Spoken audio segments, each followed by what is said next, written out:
The New York Yankees have found their next star player, and this could not have come at a better time for this team.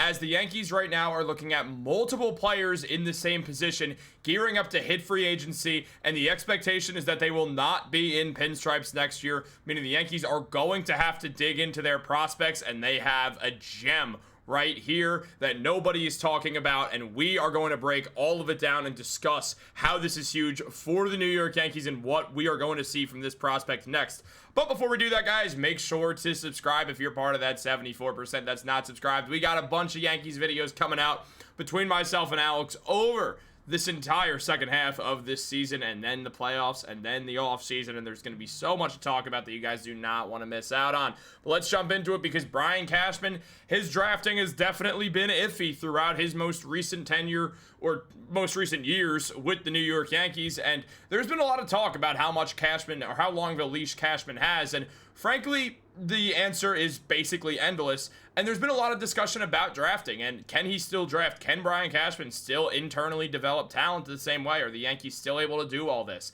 That's been a big question surrounding this team right now, and it's clear that there are still some gems within this Yankees organization, and you are looking at one right now. We are going to jump in and break all this down. First things first, shout out to Ryan Garcia for his article on Empire Sports Media. As he mentioned, Dillon Lewis, who went from unranked entering the season to the Yankees' number 12 prospect in their organization, had another marvelous day at the plate for the Hudson Valley Renegades. The right-handed hitting outfielder went 3 for 5 with 3 extra base hits, picking up a 2-run blast, a 3-run double, and an RBI in the contest. He totaled 6 RBIs, and the center fielder is looking like one of the best prospects the organization has to offer at the moment. Lewis has 20 home runs, 22 RBIs, and an 800 OPS between single and double A this season, putting together his first pro 2020 season.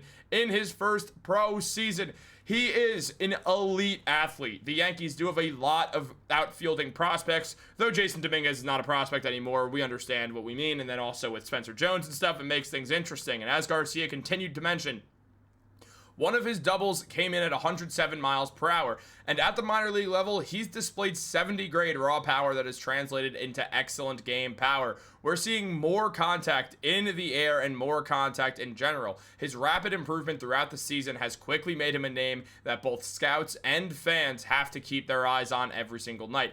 Lewis has cut his strikeout rate by 10% since moving up to high A, and has been even more of a productive hitter. Displaying elite pull side power, his speed and athleticism are hard to ignore, and it makes Garcia question if a number 12 ranking is too low for the 22-year-old outfielder. Now, Garcia did a full article on it. Make sure to go check out Ryan Garcia's article on Empire Sports Media. I gotta give him all the credit in the world. He is one of the best at covering the Yankees. He's far better than I am at it. Not gonna sit here and pretend otherwise. But when it comes down to it, the Yankees have a stud in Dillon Lewis, and the beautiful thing about it, he was picked in the 13th round of the MLB draft, and he looks so good already. There is a lot to like about him. He's a super athlete. He could play center field, meaning he could play left or right field, and this is huge for the Yankees, because when we consider what's going on with both Cody Bellinger and Trent Grisham, two of the Yankees outfielders who are both proficient in that center field position, there's been a lot of discussion about what their future looks like with the Yankees. For specifically Trent Grisham, it feels like we know what his future holds, and it's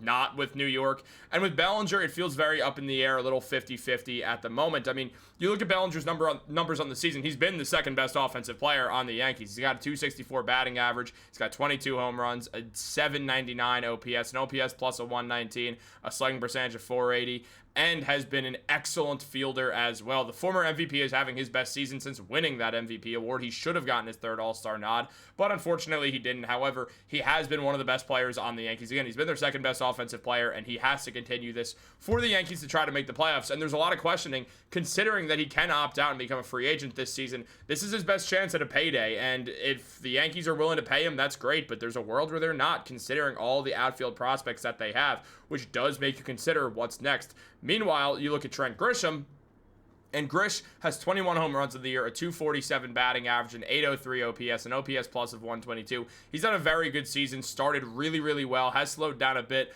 but is still a productive player for the Yankees, and he definitely has a good role with this team.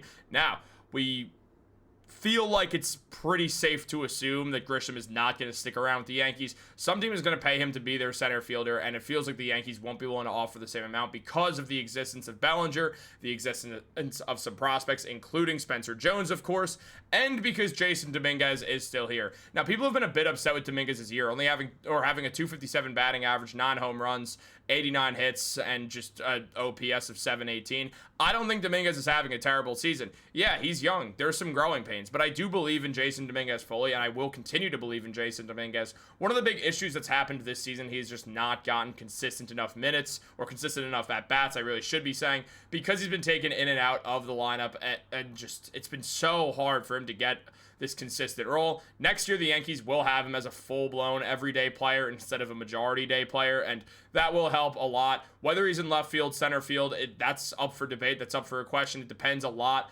on what happens with Spencer Jones in regards to if he's going to get up here, which I expect he will, and then also will Cody Bellinger still be here? Will he be playing first base? Will he be on the Yankees? There's a lot of questions to answer, and that will have an impact on what goes down with Jason Dominguez as well moving forwards. But Dominguez is someone to also really be aware of here. But when we think about Dillon Lewis, he's been excellent. I mean, he recently had that 107-mile-per-hour double. He was 3 for 5 on that game. He had a home run, 2 doubles. He ended up with 6 RBIs. The man was unbelievable. And when you look at his numbers on Baseball Savant, yeah, the strikeouts are a little high. He doesn't walk a whole lot. He chases a bit. His whiff is not great. And outside of that, basically everything else is excellent. So he's got his holes like every player does in the minors. When you're in a high A, you're going to have areas that are rough, and that's why you're in high A. But at the same time, all his numbers grade him out as someone who is going to get a boost very, very soon, and that's going to help him a lot going forwards, obviously, as he tries to climb closer.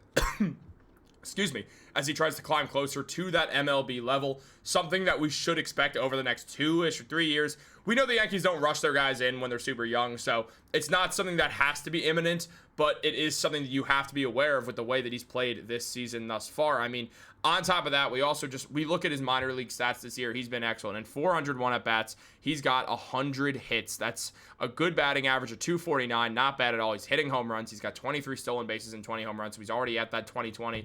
His OPS is a 796 right now. His on-base percentage is a 322. You want to see that on-base percentage climb a little bit. His eye is going to have to get better, and that's something that he really should work on. We know the Yankees prioritize high baseball IQ, so he does have to work on that, but the athleticism of this man is as good as anyone we're going to find on the Yankees. He's going to be a better center fielder than Spencer Jones. So I do see Spencer Jones as a corner fielder, and I don't think Aaron Judge is going to be in the outfield much longer, especially with this elbow situation going on. But it does make you think about what the future holds, because Dillon Lewis has a really, really good chance to be a great player, and it does make you wonder, are the Yankees going to try to keep either of these guys? I think they're going to try to keep Bellinger, but will he be long for the Yankees? Or will Dillon Lewis be long for the Yankees? It's something that we're going to have to consider. And guys, I want to know what you're going to think about all this. Let me know in the comments down below. Be sure to get back to you. I'm going to get better at responding to comments. Like this video, subscribe, turn on post notifications. Have a great day, and go Yankees.